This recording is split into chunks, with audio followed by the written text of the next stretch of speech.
Hey, what's going on, guys? Welcome back to another Idle Angels video. Today is Friday. We have the weekly reset. We have a new angel, Taurus. So there's a lot to talk about.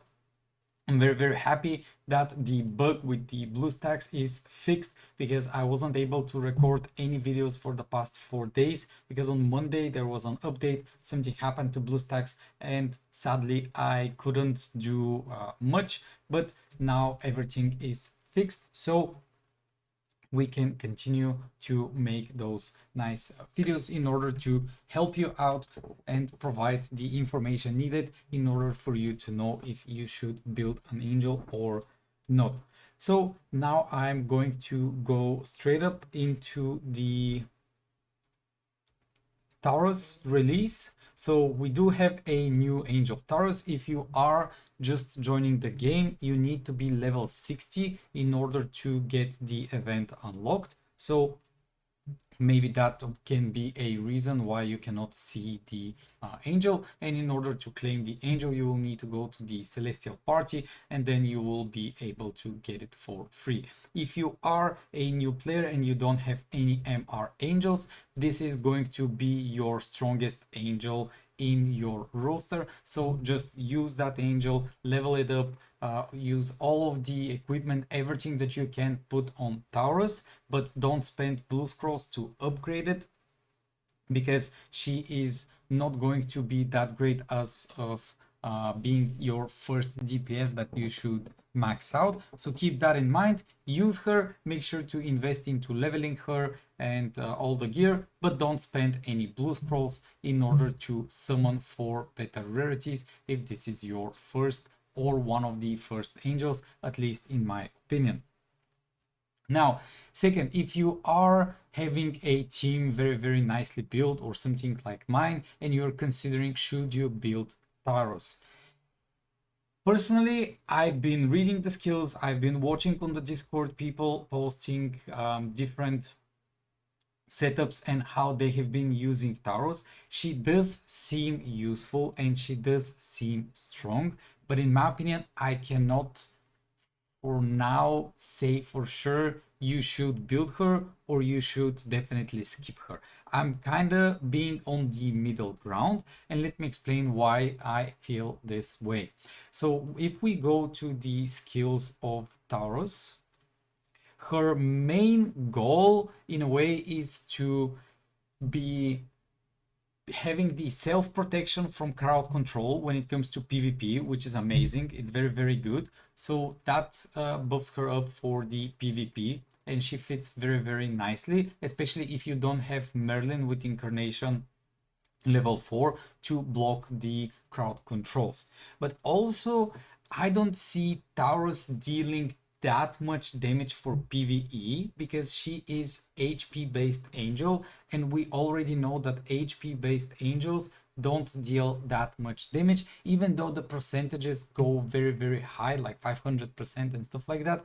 We can definitely see that Lilith cannot go past, Medusa cannot go past the 80th stage on PvE. So in my opinion, if when it comes to Taurus, if you are going to build her as a support for PvE, it's not that great. Of course, I will try to find more information in the upcoming days, and especially for the video of how to build Taurus. But for now, she seems to be a specifically for PvP or PvP related events like Havoc, because Havoc is in a way replicating the PvP fight scene. It's a PvE because you don't go against other players, but it simulates the PvP of the game. So in my opinion, it's okay to hold for Taurus for a bit. I'll try to gather as much information as possible, and hopefully tomorrow by noon or maybe a bit after, I will have the how to build Taurus video upload with more information how strong she actually is. Don't forget to go into the creators Befall and do all of the challenges in order to get those 10 blue scrolls over here from the chest. Very important. Also, when it comes to what should you build first, the MR or the Incarnation levels of Taros, what I see is that everyone went for the Incarnation level 5 with MR1 on Taros. I'm not sure if this is the strongest, but I see everyone going for that first. So I would assume that the Incarnation power is stronger, and it's the one that it's actually beneficial and the one that the players prefer, majority of the players prefer. When it comes to the luck rebates, if you decide to summon for her, don't forget to claim your free blue scrolls. And on the summoning pack, if you are willing to spend some money, the 5 blues for €1, it's one of the best options to get. After that, you could be challenging Taros in order to try and get some nice rewards when the event ends, depending on the ranking that you have. But also your goal is to beat at least stage 4 to get those 5 blue scrolls and the 10 red scrolls for free. On the divinity pack, it depends if you go to summon her for the superior summon scrolls or the incarnation levels in order to get an SR plus relic and a few of the blue scrolls. And then on Angels of Trial, you can link your strongest angel to Taros in a way. So basically Taros inherits that power, and then you could be doing some friendly power to test it out. Usually this is how I am testing out angels for the PvP, but I don't really have time to do it for this video. This video is mainly to just give you insight on all of the weekly events, and when there's a new angel on the next day, I do my best to have gathered all of the needed information on how to build it and if you should really build it or skip the angel. Then we have Gacha Machine. Gacha Machine, very typical event.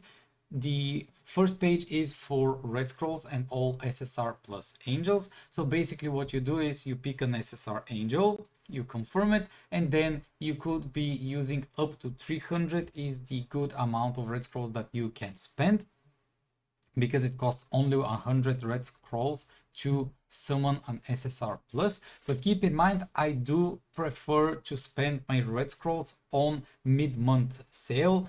So if you are having a lot of SSR plus angels not being built and you are not really going to be summoning during this event, in my opinion, saving your red scrolls for the mid-month event is a bit better, because you will be getting red blue scrolls from the rebates of mid-month sale. But of course, if you want to summon in order to boost the feathers over here for better rewards, feel free to do so as well. But keep in mind that up to 300 red scrolls is what it's worth. The 4th, 5th and 6th round, it's definitely not worth it.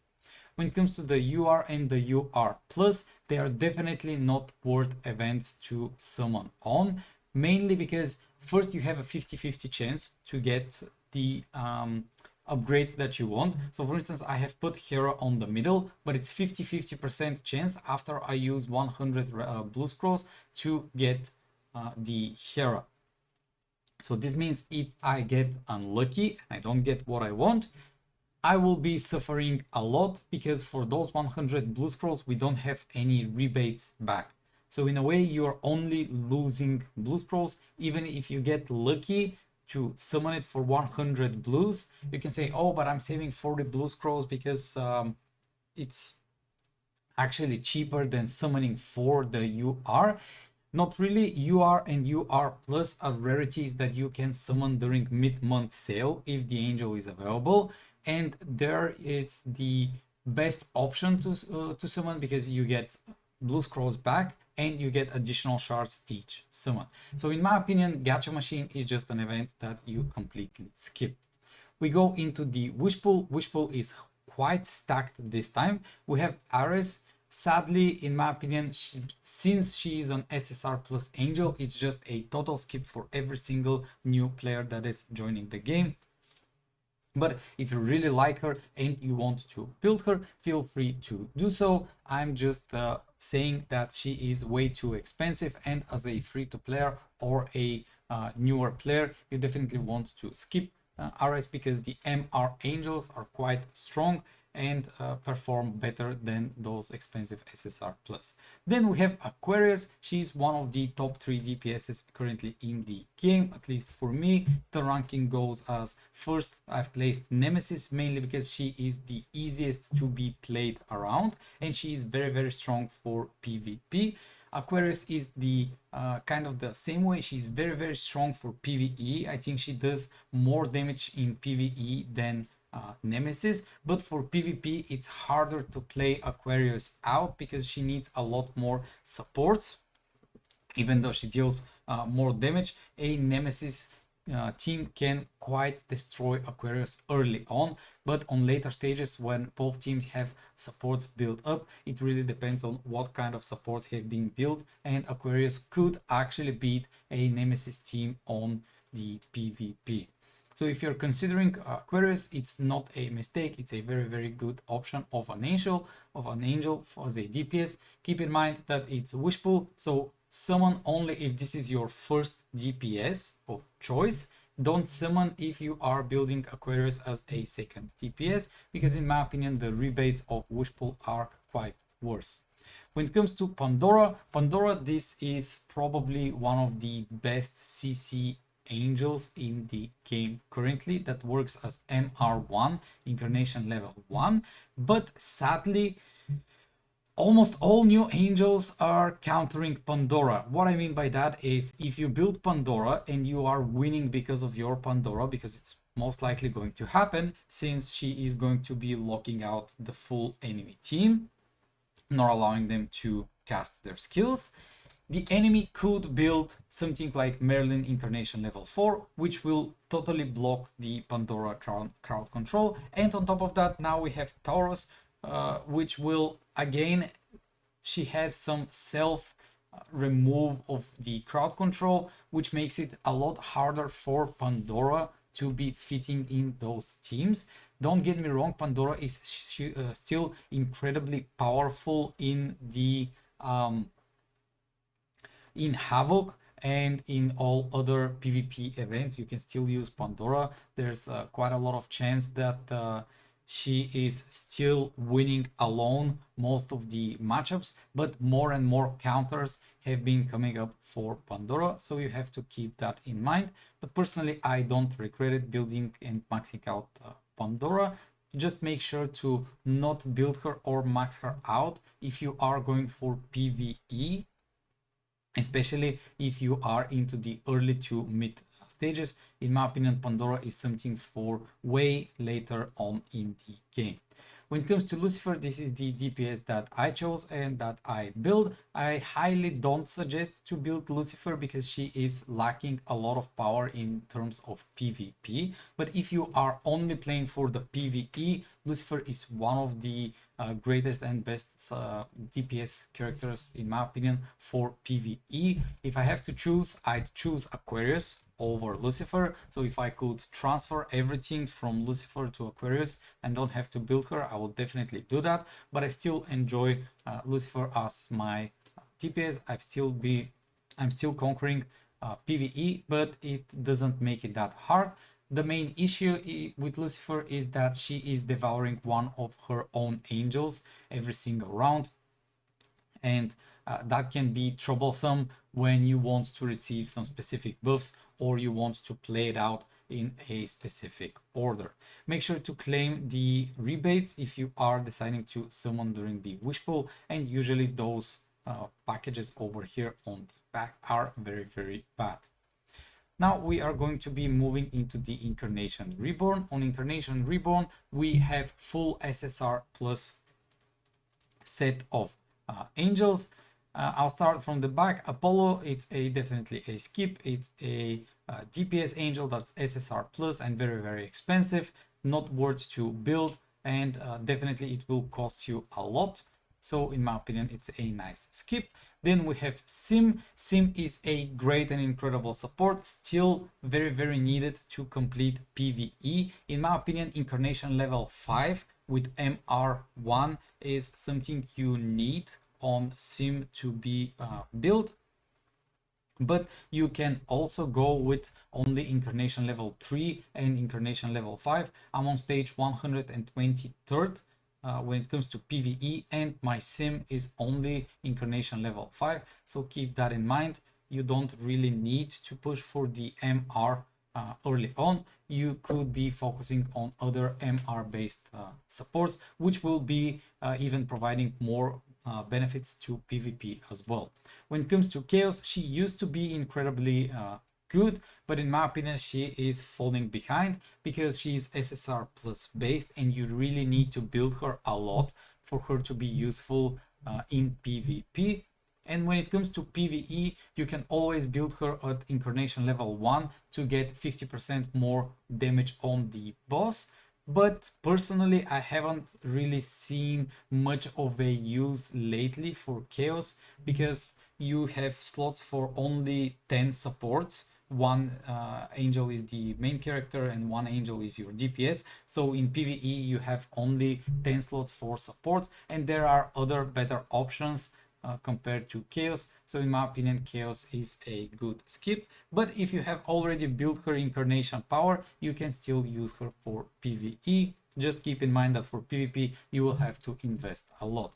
And lastly, we have Cupid. Cupid Incarnation power is something that you definitely would like to get for PvE, but I chose to go with Ember Incarnation level 5.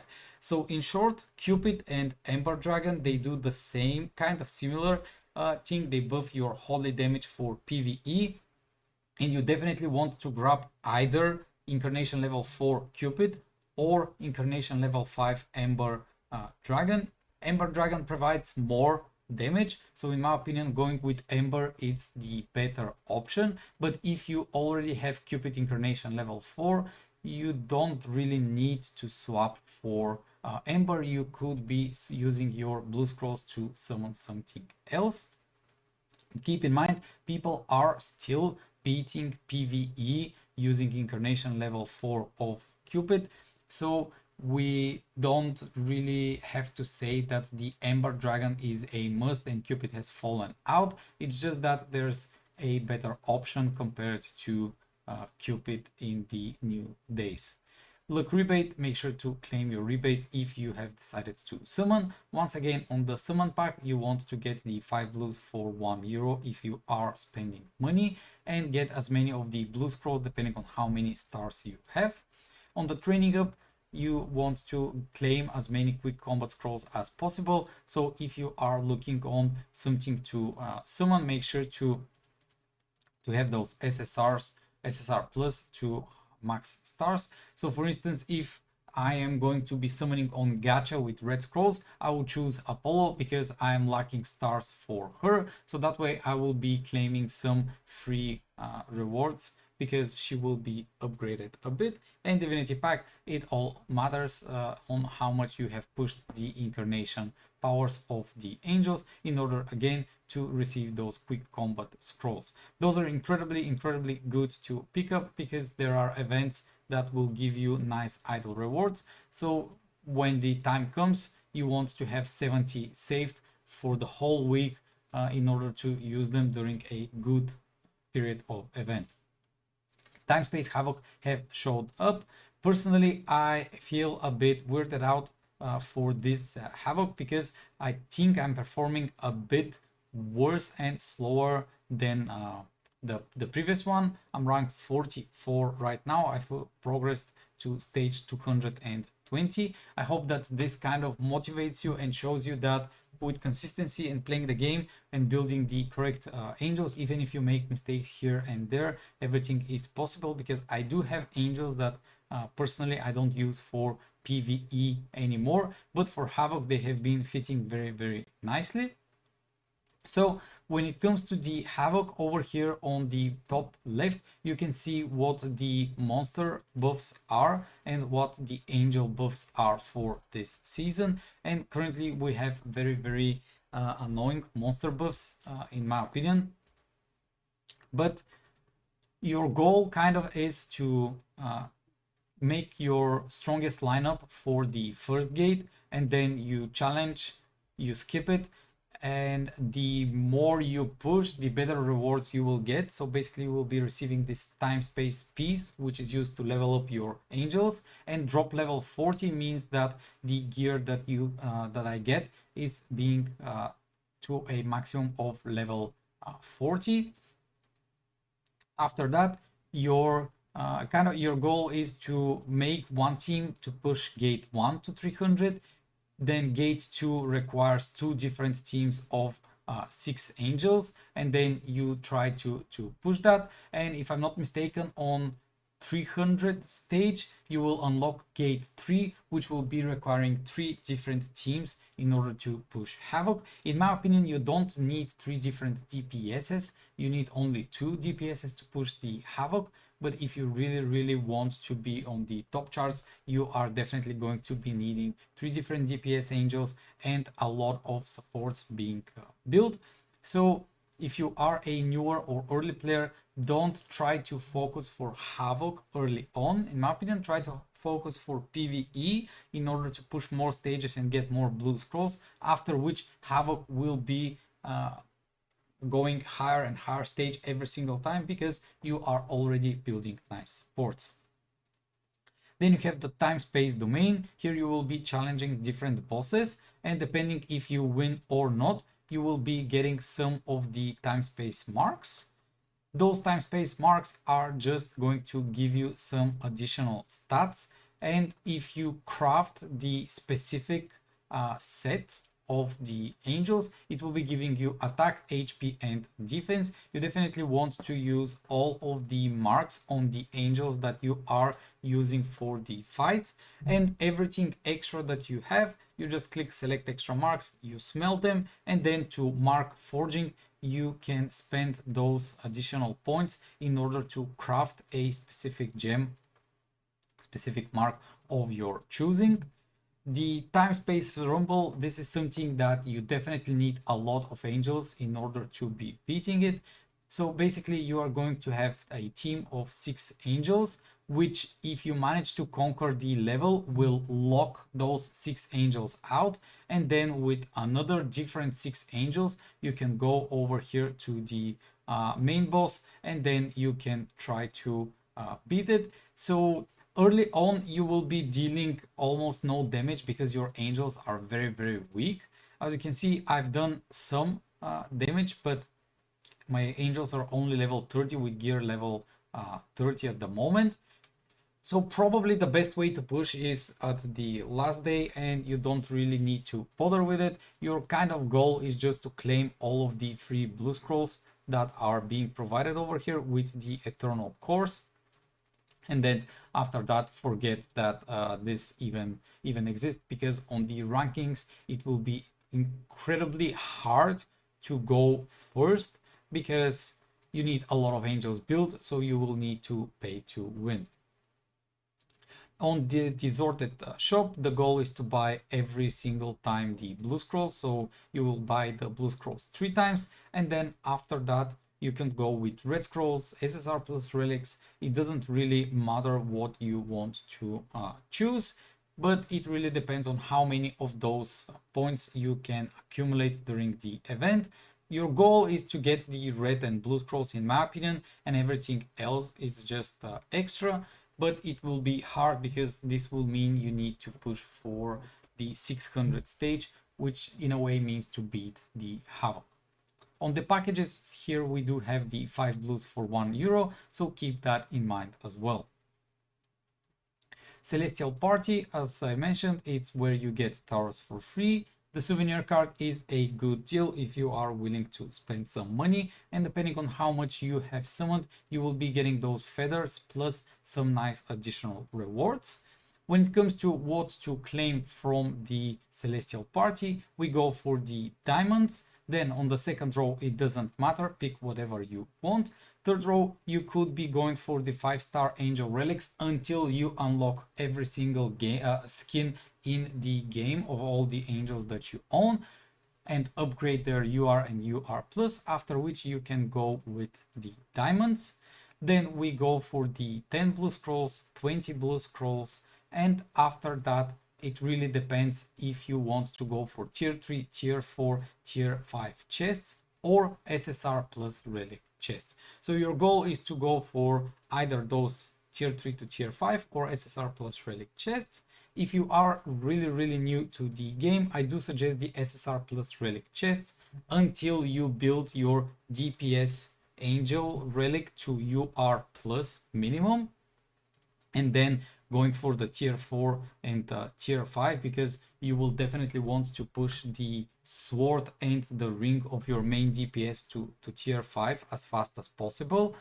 So this is something that you have to consider which one you want to do first. In my opinion, the tier 5 ring and tier 5 sword is better than the UR plus relic, because the relic you can get from many other options, but the tier 4, tier 5, it takes a lot of time to gather.